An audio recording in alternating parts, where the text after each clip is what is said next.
मित्रों नमस्कार, हमारा नाम है हर्ष तिवारी और आज की चर्चा का जो विषय है वो एक ऐसा षड्यंत्रकारी ग्रंथ है जिसके माध्यम से हमारे पवित्र ग्रंथ रामायण में, वाल्मीकि रामायण में जहरीली मिलावटों को किया गया।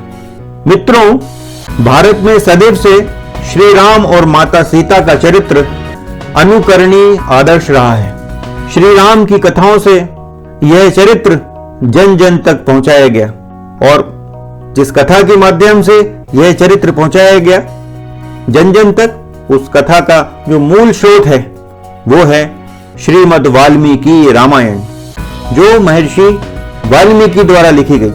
हजारों वर्ष की यात्रा कर भगवान श्री राम और माता सीता का यह उज्जवल निर्मल चरित्र महाभारत काल तक भी बिना किसी मिलावट के जन जन तक सतत रूप से पहुंचाया गया और इन आदर्शों का जन सामान्य अनुकरण करता रहा। और ऐसा लगता है कि महाभारत काल के समाप्त होने के लगभग 2.25 से 2,500 वर्षों के बाद भी राम का यह चरित्र निर्मल ही रहा।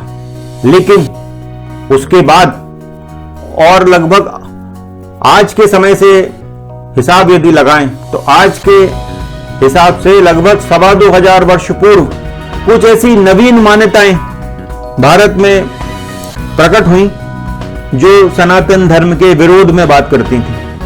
अब धीरे धीरे उन नवीन मान्यताओं ने समाज में अपनी जगह बनाने का प्रयास किया। अब वे नवीन मान्यताएं थी और सनातन धर्म के आदर्शों के लगभग विपरीत जैसी थी।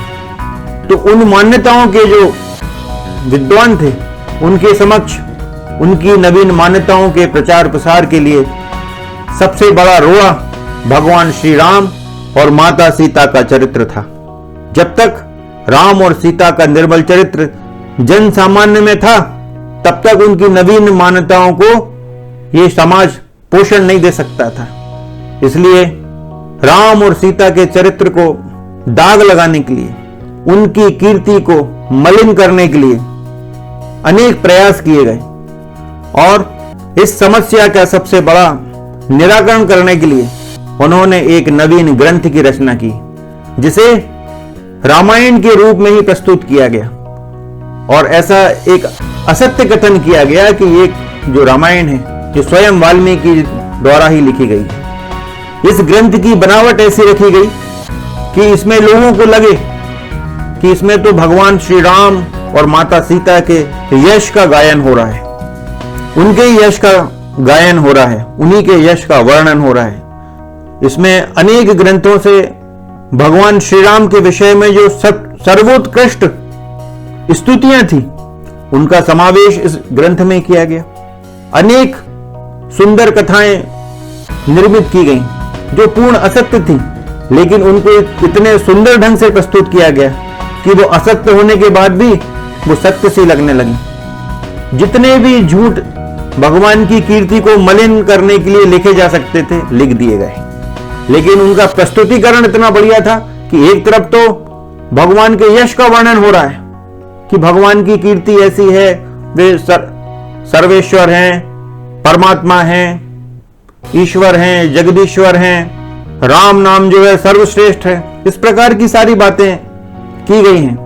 इन बातों के करते करते अचानक कुछ ऐसी छोटी सी कथा उसमें प्रविष्ट कर दी गई जो भगवान के चरित्र के लिए कुछ उचित सी जाननी पड़ती थी। उसमें भगवान का जो हिमालय के समान विराट चरित्र था उसमें कुछ कमी आती थी। इस ग्रंथ में जो रामायण की मौलिक कथा है उसको बहुत थोड़े से रूप में प्रस्तुत किया गया और जो अन्य असत्य कथाएं जो निर्मित की गई थी उनको एक बड़े भाग में प्रस्तुत किया गया। एक सामान्य मनुष्य में जितने भी अवगुण हो सकते हैं उन सभी अवगुणों का आरोप इस ग्रंथ के माध्यम से भगवान श्री राम के ऊपर लगा दिया गया और माता सीता के चरित्र पर भी अनेक प्रश्न चिन्ह खड़े कर दिए गए।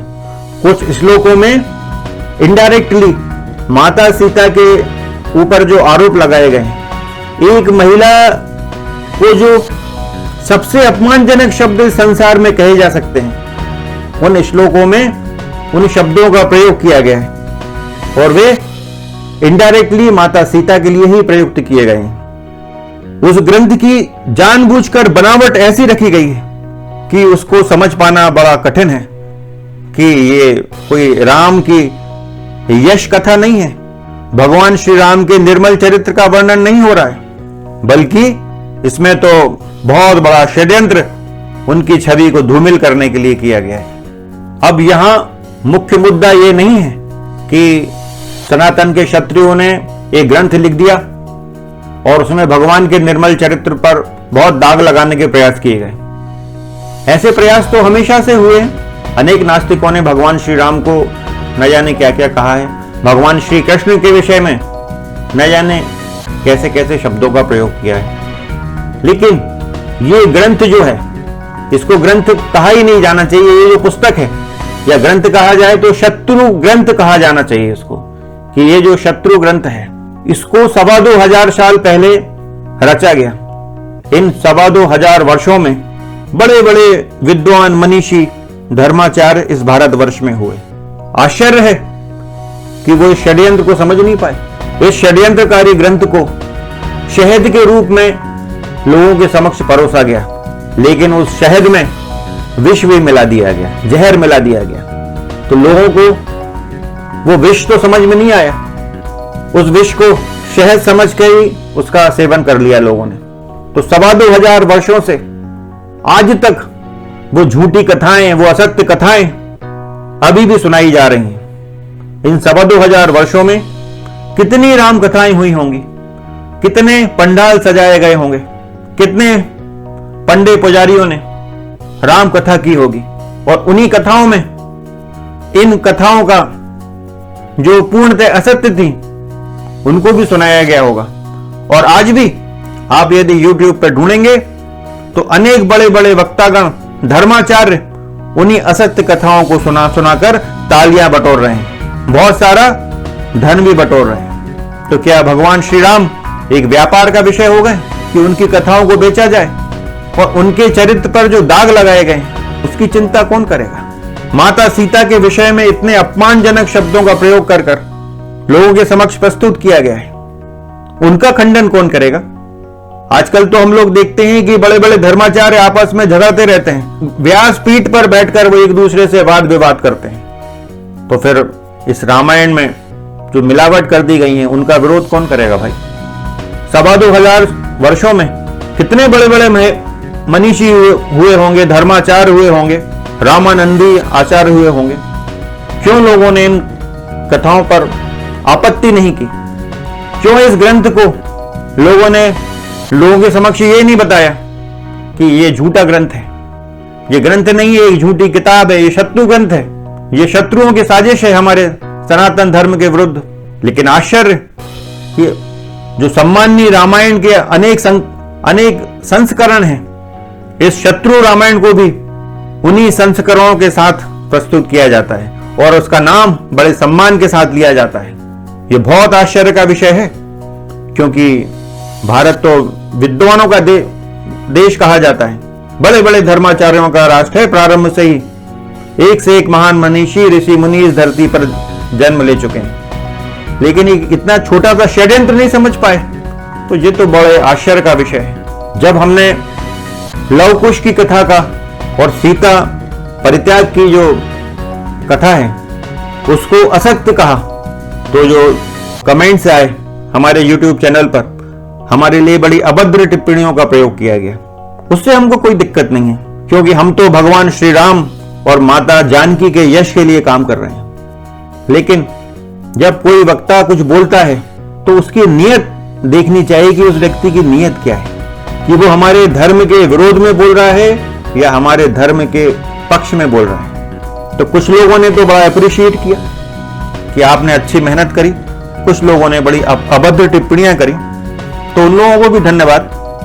वाल्मीकि रामायण में जितनी भी ऐसी कथाएं आती हैं जो भगवान श्री राम के चरित्र से मेल नहीं खाती, ऐसा लगता है कि ये कार्य भगवान श्री राम कर ही नहीं सकते, वो सारी कथाएं इसी ग्रंथ से, इसी शत्रु ग्रंथ से निकालकर वाल्मीकि रामायण में डाली गई हैं। वो सीता परित्याग की घटना हो वो लव कुश प्रसंग हो या शंभुक वध जैसी भयानक घटना, ये सारी असत्य कथाएं इसी असत्य ग्रंथ से, इसी शत्रु ग्रंथ से निकालकर वाल्मीकि रामायण में डाली गई हैं। इस ग्रंथ का लेखन समय ज्ञात करना भी कोई बड़ी बात नहीं है। इसके लिए कोई रॉकेट साइंस लगाने की आवश्यकता नहीं है। इसकी बहुत सारी कथाएं जो भगवान श्री राम के साथ घट रही हैं वो काल्पनिक घटनाएं जो इन लोगों ने बनाई हैं, तो उनका संबंध तुरंत भगवान श्री कृष्ण से बता दिया जाता है। स्पष्ट समझ में आता है कि इस ग्रंथ के रचनाकार पर श्री कृष्ण का बहुत अधिक प्रभाव है। बहुत सारी घटनाएं जो राम भगवान के जीवन में घटित होते हुए बताते हैं, वो तुरंत उसका संबंध भगवान श्री कृष्ण से दिखाते हैं। और इतना ही नहीं, इसमें भगवान बुद्ध के विषय में भी चर्चा की गई, जिससे समझ में आ जाता है कि ये जो ग्रंथ है इसकी रचना भगवान बुद्ध के प्राकट्य के बाद की है। इस ग्रंथ का जन सामान्य में जो प्रचार किया गया है वो बहुत अधिक बुद्धिमत्तापूर्ण ढंग से किया गया है। आप लोगों को शायद पता हो कि एक पिक्चर आई थी, जय संतोषी माँ। उस संतोषी माँ फिल्म को देखने के बाद जन सामान्य में अधिकांश महिलाएं संतोषी माता का व्रत करने लगी, जबकि संतोषी माता का कोई भी उल्लेख हमारे किसी ग्रंथ में नहीं है। लेकिन वो एक फिल्म बनाई गई और उसमें संतोषी माता का बड़ा सुंदर चरित्र प्रस्तुत कर दिया गया, तो लोगों के मन को भा गई। तो माताएं बहनें संतोषी माता का व्रत करने लगी, उपवास करने लगी, उनकी कथा का वाचन करने लगी। यही परिपाटी अपनाई गई है इस ग्रंथ को, इस षड्यंत्रकारी ग्रंथ को जन सामान्य में फैलाने के लिए। इसमें अनेक कथाएं ऐसी आती हैं कि बहुत सारी व्रत कथाएं इसमें बता दी गई कि ये इस व्रत कथा को करने से ये लाभ होगा। इन व्रत कथाओं के माध्यम से समाज में उन कथाओं को पहुंचा दिया गया। तो धीरे धीरे वो असत्य कथाएं, वो झूठी कथाएं रामायण के हिस्सा मान ली गई। तो वो सारा असत्य जो इस षड्यंत्रकारी ग्रंथ में परोसा गया था वो रामायण की सच्चाई मान लिया गया। तो अब इस ग्रंथ का नाम क्या है? तो हम श्रोताओं के ऊपर अभी इस ग्रंथ का नाम ढूंढने के लिए कहते हैं कि आप खोजिए कि इस ग्रंथ का क्या नाम हो सकता है, कौन सा यह षड्यंत्रकारी ग्रंथ है। तो मित्रों, आज इतना ही। इस विषय में अगले कुछ वीडियो तक चर्चा करेंगे, विशेष प्रसंगों के माध्यम से इस षड्यंत्रकारी ग्रंथ की चर्चा आगे भी करेंगे। तो अभी इस चर्चा को विराम देते हैं। जय सिया राम, जय जय श्री सीताराम। मित्रों, इस वीडियो के समापन में एक विशेष निवेदन यह है कि वाल्मीकि रामायण में अनेक मिलावटें कर दी गई हैं जो भगवान श्री राम और माता सीता के निर्मल चरित्र के लिए आपत्तिजनक हैं। अतः इसके विरोध में हमने अनेक वीडियो बनाए हैं और अनेक वीडियो बनाने जा रहे हैं। अतः हमारे YouTube चैनल पर इन वीडियोस को अवश्य देखें और इन वीडियोस को अधिक से अधिक शेयर करें। इस चैनल को सब्सक्राइब करें और कृपया बेल बटन दबाना भी ना भूलें। राम राम राम राम राम राम राम।